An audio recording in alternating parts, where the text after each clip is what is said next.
1 Korintus 15, Kebangkitan Kristus. Dan sekarang saudara-saudara, aku mau mengingatkan kamu kepada Injil yang aku beritakan kepadamu dan yang kamu terima, dan yang di dalamnya kamu teguh berdiri. Oleh Injil itu kamu diselamatkan, asal kamu teguh berpegang padanya, seperti yang telah kuberitakan kepadamu. Kecuali kalau kamu telah sia-sia saja menjadi percaya, sebab yang sangat penting telah kusampaikan kepadamu.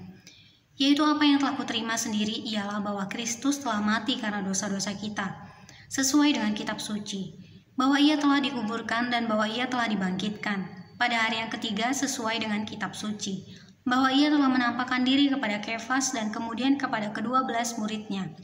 Sesudah itu ia menampakkan diri kepada lebih dari 500 saudara sekaligus. Kebanyakan dari mereka masih hidup sampai sekarang, tetapi beberapa di antaranya telah meninggal. Selanjutnya ia menampakkan diri kepada Yakobus, kemudian kepada semua rasul. Dan yang paling akhir dari semuanya ia menampakkan diri juga kepadaku, sama seperti kepada anak yang lahir sebelum waktunya. Karena aku adalah yang paling hina dari semua rasul, bahkan tidak layak disebut rasul, sebab aku telah menganiaya jemaat Allah. Tetapi karena kasih karunia Allah, aku adalah sebagaimana aku ada sekarang, dan kasih karunia yang dianugerahkannya kepadaku tidak sia-sia.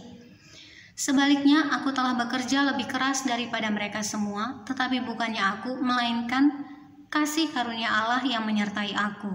Sebab itu baik aku maupun mereka, demikianlah kami mengajar dan demikianlah kamu menjadi percaya. Kebangkitan kita. Jadi, bila mana kami beritakan bahwa Kristus dibangkitkan dari antara orang mati, bagaimana mungkin ada di antara kamu yang mengatakan bahwa tidak ada kebangkitan orang mati? Kalau tidak ada kebangkitan orang mati, maka Kristus juga tidak dibangkitkan. Tetapi andai kata Kristus tidak dibangkitkan, maka sia-sialah pemberitaan kami dan sia-sialah juga kepercayaan kamu.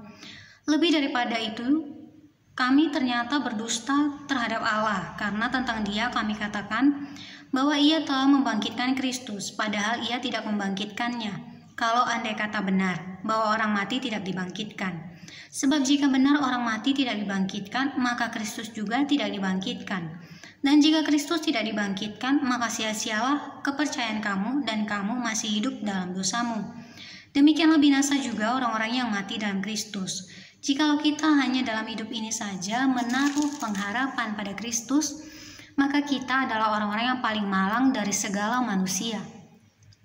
Tetapi yang benar ialah bahwa Kristus telah dibangkitkan dari antara orang mati, sebagai yang sulung dari orang-orang yang telah meninggal, sebab sama seperti maut datang karena satu orang manusia, demikian juga kebangkitan orang mati datang karena satu orang manusia. Karena sama seperti semua orang mati dalam persekutuan dengan Adam, demikian pula semua orang akan dihidupkan kembali dalam persekutuan dengan Kristus. Tetapi tiap-tiap orang menurut urutannya, Kristus sebagai buah sulung. Sesudah itu mereka yang menjadi miliknya pada waktu kedatangannya. Kemudian tiba kesudahannya, yaitu bila mana ia menyerahkan kerajaan kepada Allah Bapa. Sesudah ia membinasakan segala pemerintahan, kekuasaan dan kekuatan. Karena ia harus memegang pemerintahan sebagai raja sampai Allah meletakkan semua musuhnya di bawah kakinya. Musuh yang terakhir yang dibinasakan ialah maut, sebab segala sesuatu telah ditaklukkannya di bawah kakinya. Tetapi kalau dikatakan bahwa segala sesuatu telah ditaklukkan, maka teranglah bahwa ia sendiri yang telah menaklukkan segala sesuatu di bawah kaki Kristus itu tidak termasuk di dalamnya. Tetapi kalau segala sesuatu telah ditaklukkan di bawah Kristus, maka ia sendiri sebagai anak akan menaklukkan dirinya di bawah Dia yang telah menaklukkan segala sesuatu di bawahnya, supaya Allah menjadi semua di dalam semua. Jika tidak demikian, apakah faedahnya perbuatan orang-orang yang dibaptis bagi orang mati? Kalau orang mati sama sekali tidak dibangkitkan, mengapa mereka mau dibaptis bagi orang-orang yang telah meninggal? Dan kami juga, mengapakah kami setiap saat membawa diri kami ke dalam bahaya? Saudara-saudara, tiap-tiap hari aku berhadapan dengan maut. Demi kebanggaanku akan kamu dalam Kristus Yesus Tuhan kita, aku katakan bahwa hal ini benar. Kalau hanya berdasarkan pertimbangan-pertimbangan manusia saja, aku telah berjuang melawan binatang buas di Efesus. Apakah gunanya hal itu bagiku? Jika orang mati tidak dibangkitkan, maka marilah kita makan dan minum sebab besok kita mati. Janganlah kamu sesat, pergaulan yang buruk merusakkan kebiasaan yang baik. Sadarlah kembali sebaik-baiknya dan jangan berbuat dosa lagi. Ada di antara kamu yang tidak mengenal Allah. Hal ini kukatakan supaya kamu merasa malu. Kebangkitan tubuh. Tetapi mungkin ada orang yang bertanya, bagaimanakah orang mati dibangkitkan? Dan dengan tubuh apakah mereka akan datang kembali? Hai orang bodoh, apa yang engkau sendiri taburkan tidak akan tumbuh dan hidup kalau ia tidak mati dahulu. Dan yang engkau taburkan bukanlah tubuh tanaman yang akan tumbuh, tetapi biji yang tidak berkulit, umpamanya biji gandum atau biji lain. Tetapi Allah memberikan kepadanya suatu tubuh seperti yang dikehendakinya. Ia memberikan kepada tiap-tiap biji tubuhnya sendiri. Bukan semua daging sama. Daging manusia lain daripada daging binatang, lain daripada daging burung, lain daripada daging ikan. Ada tubuh sorgawi dan ada tubuh duniawi, tetapi kemuliaan tubuh sorgawi lain daripada kemuliaan tubuh duniawi. Kemuliaan matahari lain daripada kemuliaan bulan, dan kemuliaan bulan lain daripada kemuliaan bintang-bintang, dan kemuliaan bintang yang satu berbeda dengan kemuliaan bintang yang lain. Demikianlah pula halnya dengan kebangkitan orang mati. Ditaburkan dalam kebinasaan, dibangkitkan dalam ketidakbinasaan. Ditaburkan dalam kehinaan, dibangkitkan dalam kemuliaan, ditaburkan dalam kelemahan, dibangkitkan dalam kekuatan. Yang ditaburkan adalah tubuh alamiah, yang dibangkitkan adalah tubuh rohaniah.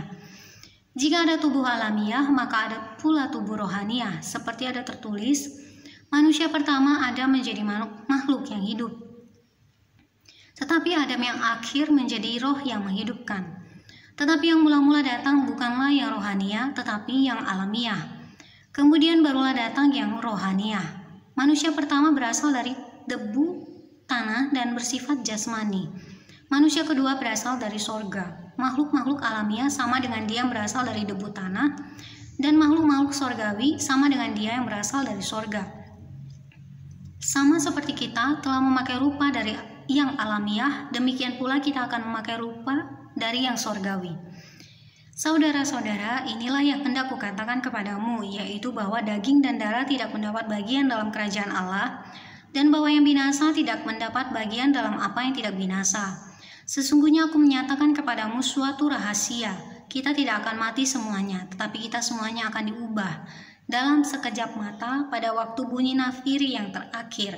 Sebab nafiri akan berbunyi dan orang-orang mati akan dibangkitkan dalam keadaan yang tidak dapat binasa, dan kita semua akan diubah.